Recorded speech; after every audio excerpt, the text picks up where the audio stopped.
Hi everyone, this is Stephanie and welcome back to another tutorial with me on HTML and CSS. In today's tutorial, we will be going over attributes in HTML. Attributes in HTML provides information about an element, and it is always specified in the start tag. So let's begin. I have a couple of examples for you. So the first one is a paragraph, which we should know about. And inside the opening tag, I have something called the title attribute. And the title attribute basically gives you extra information about an element. And it is displayed as a little tooltip. So whenever we hover around this paragraph, I am Stephanie, we will get a little tooltip saying this right here, the paragraph. Now the next one is the image tag. I know we haven't learned about this yet, but on the next tutorial, we will learn more about the image tag. So for the image opening tag, we have something called the src, which is the source.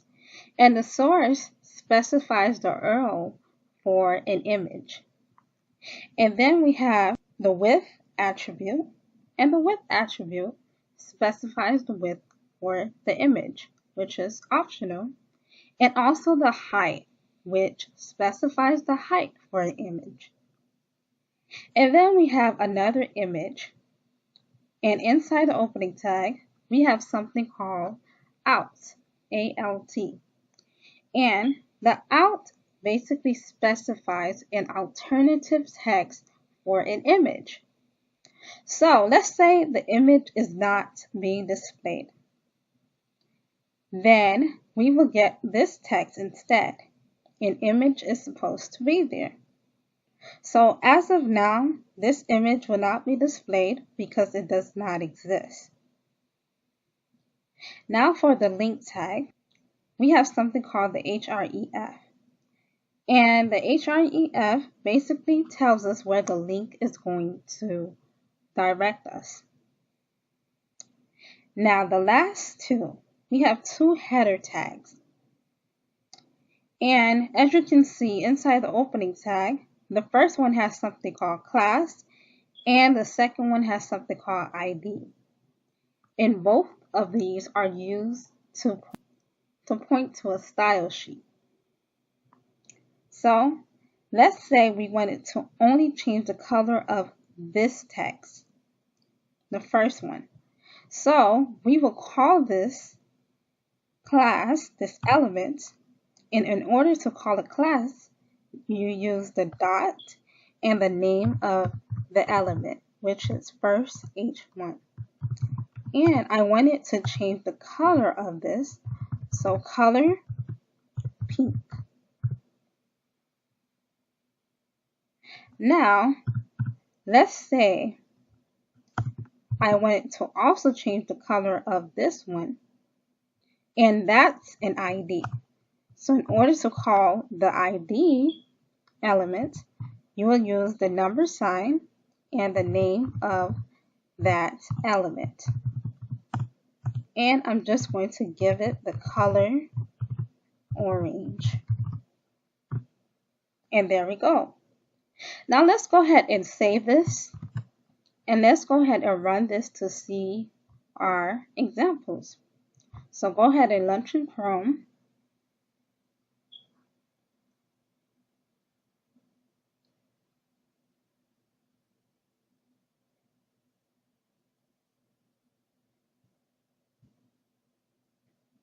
And what is happening?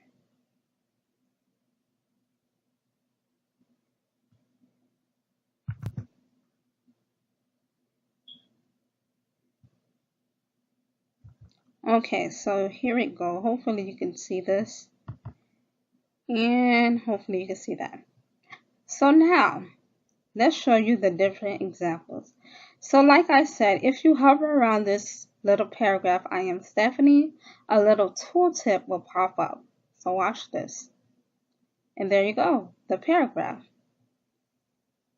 And here is the image.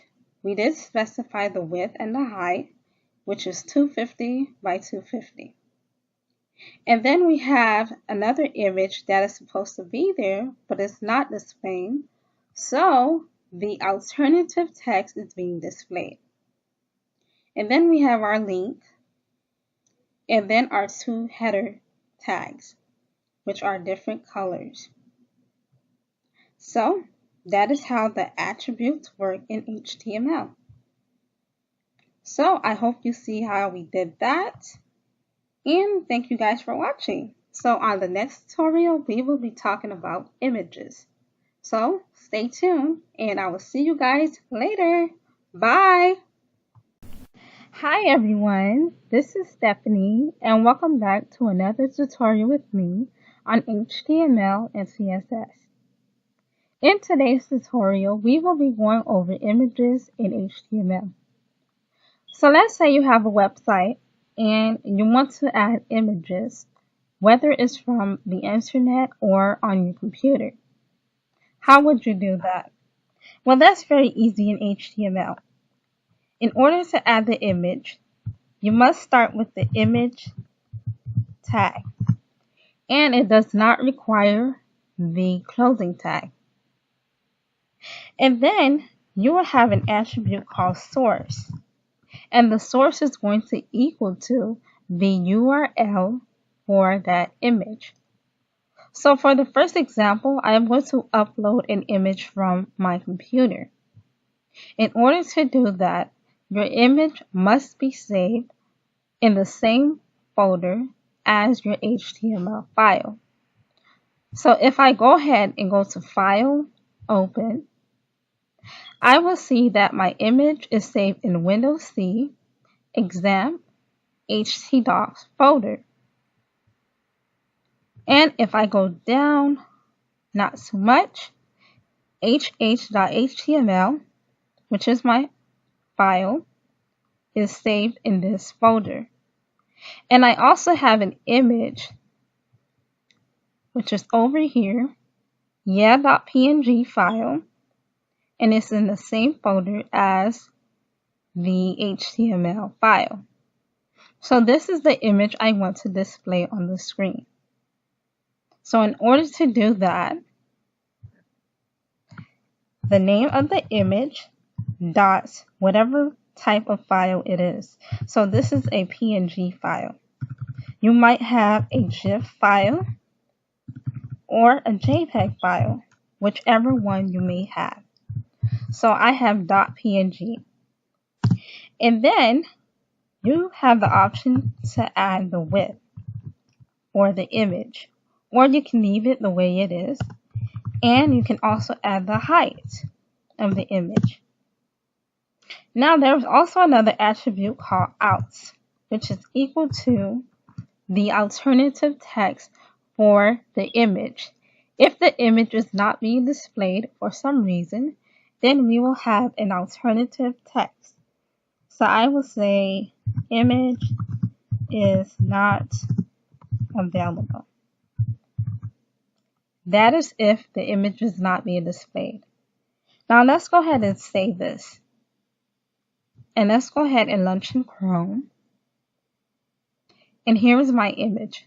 So this is the exact width and height of the image.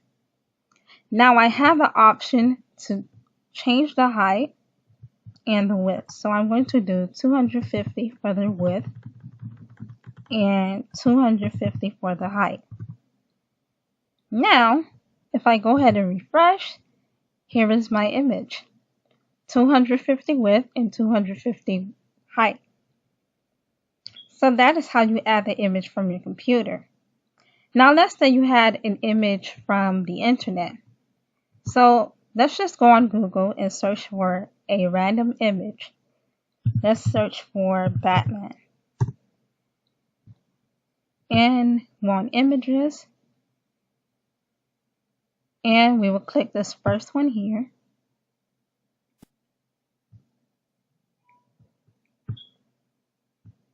And do that again. Okay. And then we will go on view image. And I will just copy this URL right here. So copy that. And now let's go back to our file. And let's just substitute this for what we have copied. And now let's just go ahead and save that and go back to our website and refresh.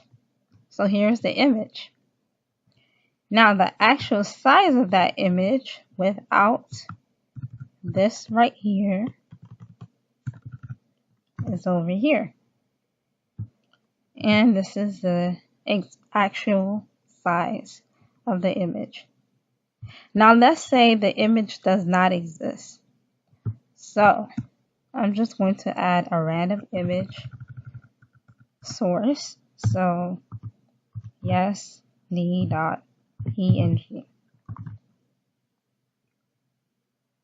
So now look at this. So it says the image is not available. So that is the alternative text that is being displayed because the image does not exist. So that is how the image in HTML works. So we learned how to add the image from the computer and from the website.